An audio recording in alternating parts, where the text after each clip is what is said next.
Ito yung ganito, yung ano, 4.5 po. 4.5 last Opo. yan. Kasama na po yung motor. Nakapili na yung friend ko ng fountain na gusto niya. Magkano ito? 4.5. So yung mga paso dito kapag di mga ganito, mga 80 pesos to 100 pesos lang yung presyo nito. 100 pesos dito or 80 pesos.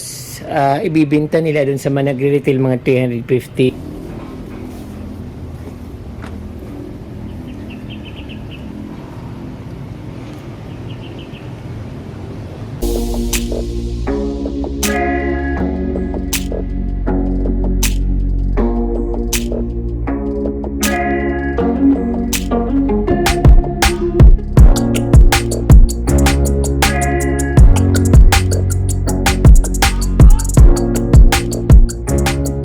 Magandang araw sa inyo mga kapamdi. Nandito po ako sa Tikay, Malulus, Bulacan at ipapakita ko sa inyong napakamurang mga paso dito, bilihan ng mga paso dito sa Arlen's Pottery dito sa Tikay, Malulus, Bulacan. So ang aga-aga namin pumunta dito, alas 7 pa lang papunta na kami dito, walang traffic. So dito sa Arlen's Pottery ay napakamura ng mga paso. Marami din ditong mga garden table, iba't ibang klaseng design ng mga fountain. Pero siyempre mahal yung ano, depende sa klase, depende sa laki yung mga presyo ng paso dito at depende rin sa laki ng mga fountain at sa design. So titingnan alamin natin kung magkano yung mga presyo ng mga binibenta nilang ano dito, mga garden table, mga paso at siyempre mga yung fountain. So kaya ako napunta dito kasi sinama ko ng friend ko dahil bibili sila ng garden fountain doon sa kanilang garden sa Manila, sa Quezon City. So ngayon nandito sila at namimili.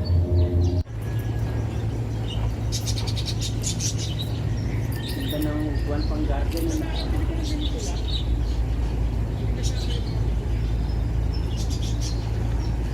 Pipili ka na lang ng kulay. Pero parang design. Dapat iba-iba nila yun. Magkano kayang isa niyan?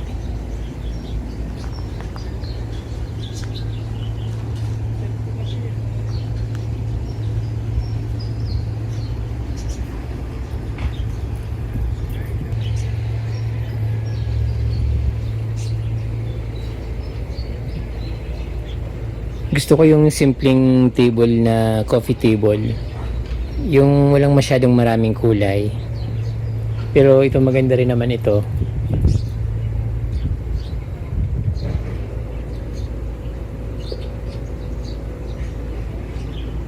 Ayun, gaganda oh.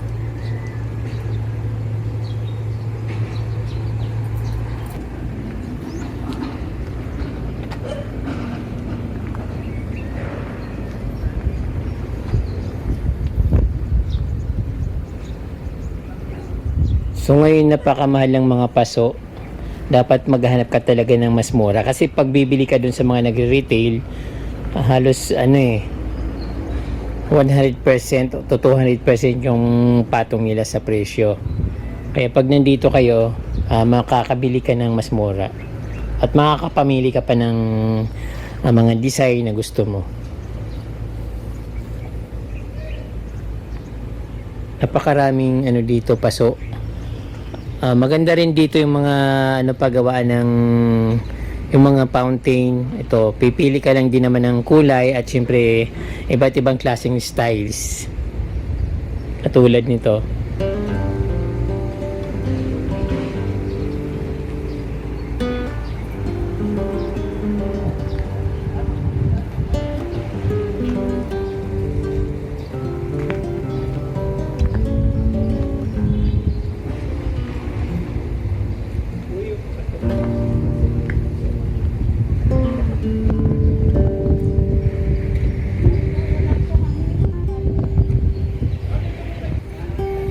Itong style na to, yung may tatlong paso, ang ganda ng nito pagka-design niya.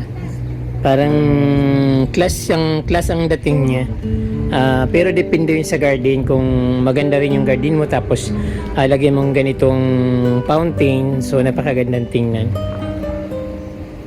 Mala hotel yung dating ng garden mo kapag may ganyan. Sa ko lang, sa isip ko lang.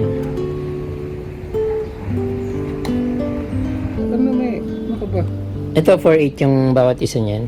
Ito. Yan. Yan isang seat na yan. Opo.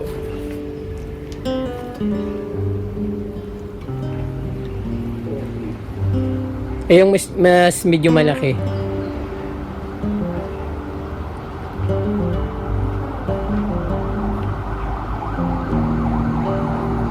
Ang dami. Why?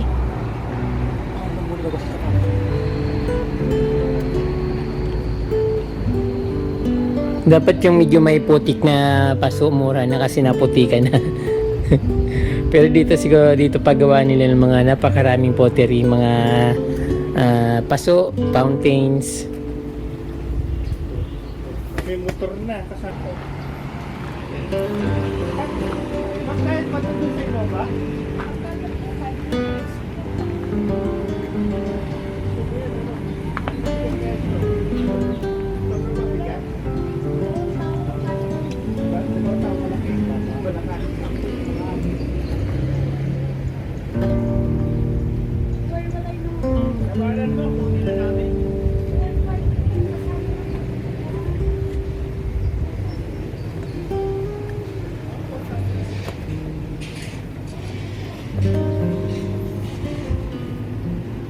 Ito mga ka-Promdi, ang laki na to, mga nasa 450. Then yung may mga dahon na design is 80 pesos to 100 pesos. Ayan, so itong malaki na ito nasa 450. Kung bibilhin mo dun sa mga nagre-retail, sobrang mahal, mga 1,000. Katulad nito, 100 pesos dito or 80 pesos, ibibinta nila dun sa mga nagre-retail mga 350. So kaya masyadong malayo yung presyo. Kaya kung gusto nyo makamura ka from D, pupunta lang kayo dito sa Malolos, Bulacan. Ayan, napakadami at makakapili kayo ng iba't ibang klaseng size, iba't ibang design. Meron din sila mga pang fountain. Ayun.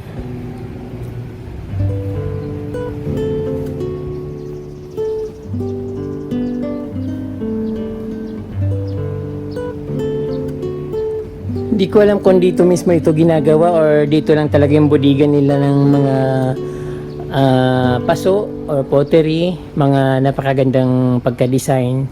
Parang matitibay sila ka-from D at yun, murang-mura lang, halos sa mas mataas pa sa akin yung mga ano nila, mga pinagtatambakan ng mga ginagawa nila. Sobrang gaganda. Oh.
Siya ba yun?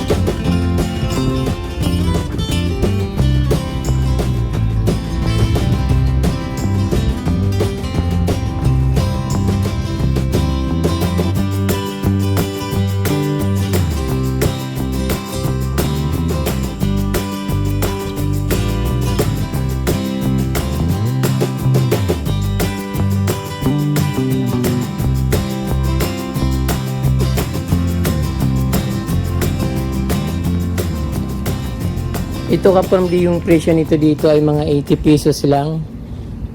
Yung malaki may 150 daw. Depende kasi sa laki yung mga binibintang mga paso. Then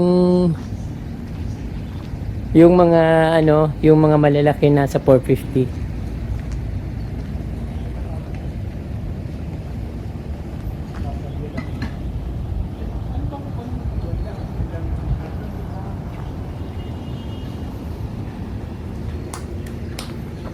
Dito naman para mga dito yung mga may mga kulay. Ito mga kaprimdi sa fountain, depende sa klase. Ma'am, magkano po yung fountain? Diba, maliit o malaki? May mas maliit, yung pinakamaliit 2.5. Tapos yung ganito, 3,000. 3,000. Ito, 3.8 yung ganyan malaki, 4.5. Pati Opo. motor na yan. Opo. Ito yung ganito, yung 4,500 po. 4,500 last Opo. yan. Kasama na po yung motor. Oo. Okay po. May malaki niyan, ayun, 8,000. Magkano po yung pinakamalaki, ma'am? 8,000. 8,000. Ayun, mga 5 feet siguro 6. Opo. Ito ma'am, ganito, parang 8,000 ito. Opo, tapos yung mas medium size, 6.5. Yung katabi. Ito po. Opo, 6.5. 6,500, 8,000, 6,500. Tapos itong mga ito may 3,000, may 2,500. Ayan. Ay, dito. Dapat dala mo yung sasakyan mo. Di ba? Ito maganda yung sa likod. Yung mga garden table ay nasa 4,500. Pero maganda yung niya, pagkagawa niya. Hindi siya basta-basta yung nagagalaw-galaw kasi mabigat siya. Hindi katulad ng mga nabibili na 3,500 doon sa provinces, iba't ibang probinsya. Dito kasi kapurumdi parang solid na simento siya. Then ayun, napakabigat. At syempre mahirap pag mabigat, matibay at mahirap magalaw-galaw. So ayun, iba't ibang klase. Then ito naman yung may gulong, 6,500. Ayan, 6,500. Pero mas gusto ko yung yung simple lang. Ayaw ko nung maraming kulay. Gusto ko yung simple lang na pwedeng may maupuhan ka. Matatambay ng mga friend, ganun. So ayun.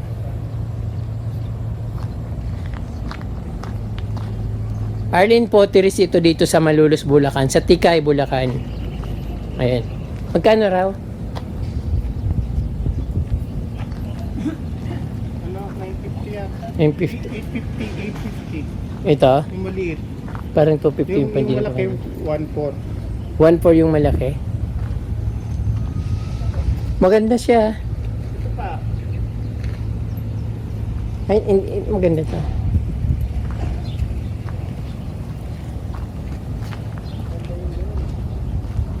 Anong kulay?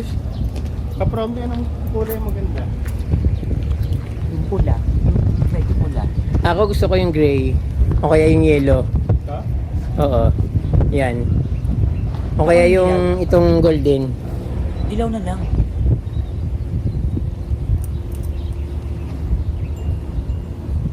Magkano isa? 850. Ma'am, magkano ulit? 900. Kala ko 250. So, ito pala kapramdi yung pagoda. Japanese pagoda, 900 pesos. Then dito sa mas malaki, magkano? 1,250. So maganda ito kapamdi kapag ginawa mong Japanese inspired or Zen garden yung garden nyo. Depende sa inyong design. So yung mga kasama ko kasi kapamdi mga Japanese inspired. Bili niya.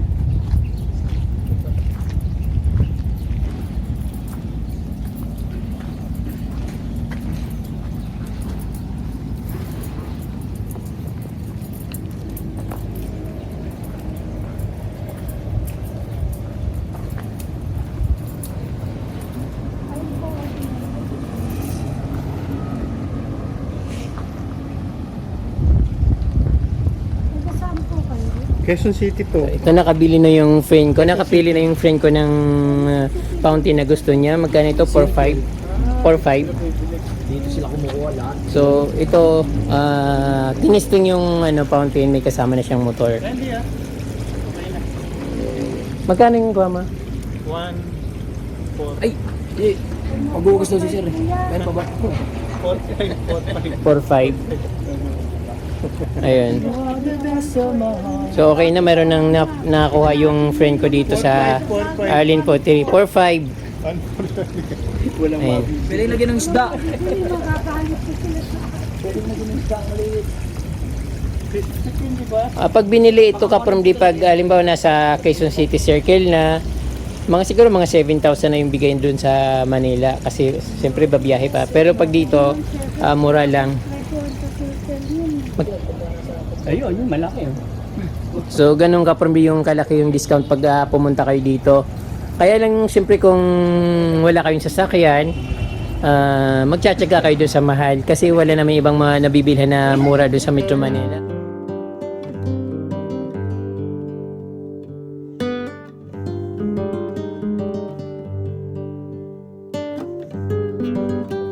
Pagaling nila isa.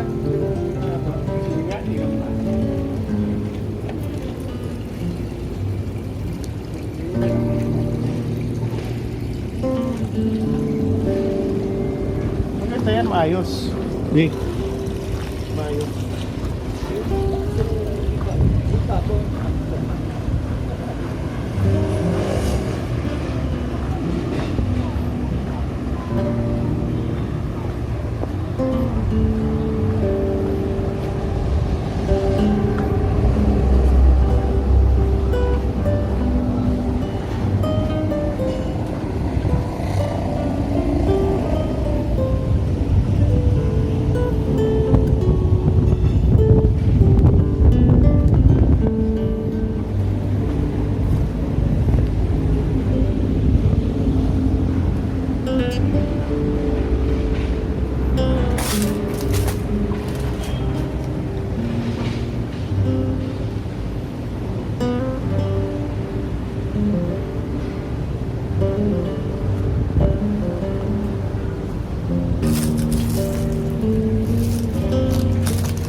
Yan lang ang maghahatak po ito. Nasa taas. Yung paso sa hindi ka bibili boss? Alin? Paso sa para sa talisay. Saan ba? African talisay. Mahal lang, mabababaw lang yun. Pag nabuhay siya, dapat maganda, medyo malaki yung paso dapat. Pero mababaw lang. Si Terkel na lang, mas maganda pa. Mahal doon. Hindi, ate saan yung mahal? Plastic lang muna siya. Kasi lilipat din lang sa malaki.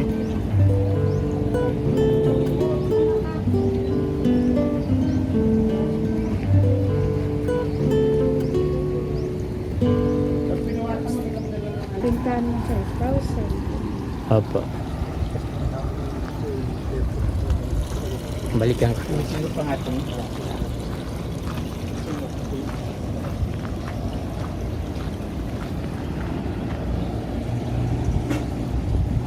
So yung mga paso dito kapag di mga ganito, mga 80 pesos to 100 pesos lang yung presyo nito. Pag bibilin mo sa, siyempre pag nasa Metro Manila ka na, medyo super mahal. Bintahan nila dito mga 250, 350 or 300 pesos. Dito tapos ito mga 70 pesos lang ito dito. Then yung ganito, sa Quezon City Circle, nasa 350 to 400 pesos. Tapos dito, magkano lang ito? 100 pesos yata. Ganun lang. Ganun lang ka-mura lang yung bilihan nito, mga tago 100. 150 pesos, masyadong mura dito. So may mga dahon-dahon na yan, mga magagandang, may mga design, na mga nasa 350, 150, ganun. Ito naman ka-promdi yung napakalaking paso. Ang retail nito dito mga ka-promdi ay 2,500 retail price. Pag bulk or maramihan, 2,000 yung presyo nila. Ayun.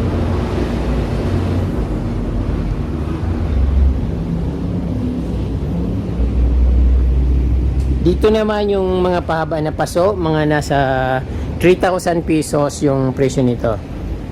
Ito yung mahaba na paso. So ito ka-promdi, pwede siyang gawing paso, pwedeng gawing design sa mga gilid ng bahay. Ayun,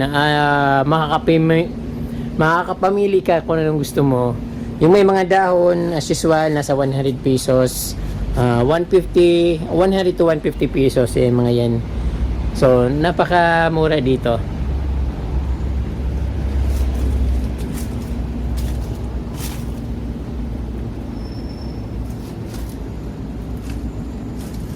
So baka matabunan ako ng mga to.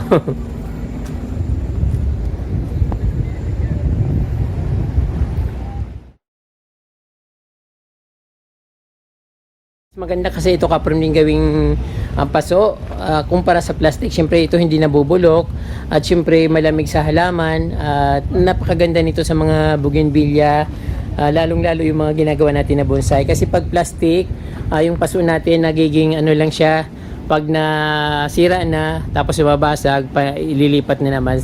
Tapos ito lifetime ito ka-promdi. Alam naman natin yun na ganun ang paso na ito. Mayroon din ditong para mga pwedeng gawin sa mga lababo, pwedeng gawing lababo or pwedeng gawing paso sa halaman. Pipili ka lang ng gusto mo, kung anong gusto mong design. Ayan.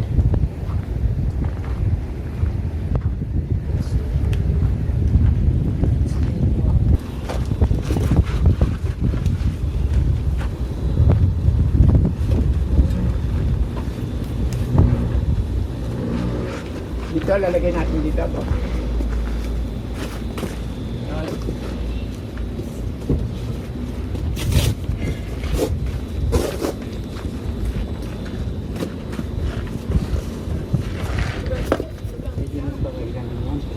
Pwede po yan. Kasi yan eh, kasi yan. Ayan. Tapos lagyan natin naman ng karton. Oo. Lagyan ng karton.